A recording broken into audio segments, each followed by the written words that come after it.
Mo'jiza ro'y berishini kutyapman xolos. Mo'jiza.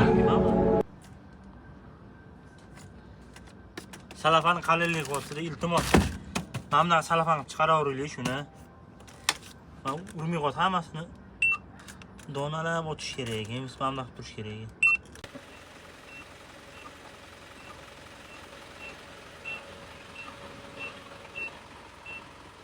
Zaryadkasi qoladi. Zaryadni ulib olib, konditsionerni yoqib, oynalarni yoqib olib uryapmiz. Nima qilib ketdi? Shamolga chiqib ketdi.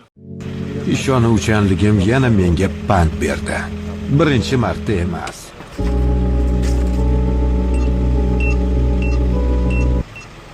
Shuni blokka qilib berganda Allohning taqdiriga, qazosiga rozi bo'lgan odam hech qachon xarob bo'lmaydi. Endi o'sha katta pulni yo'qotganlarga haqiqatan Allohning rahmati bo'lsin. Agar sabr qilsa, rozi qilsa. Chunki peshanangga yozganda shuni bo'ladi. Nima qilasan endi? Qayerga borasan? Bilib ol, birodar. Aniq bilginki, birodar, qazoy qadarga iymon keltirmas ekansan, hech qachon qalbing xotirjam bo'lmaydi. Qazoy qadarga iymon keltirmas ekansan, hech qachon qalbing xotirjam bo'lmaydi. Nafsing orom olmaydi, asablaring tinchimaydi, shaytoniy vasvasalar tugamaydi. Kim aytgani bo'ladi? Kim aytgani bo'ldi? Alloh aytgan.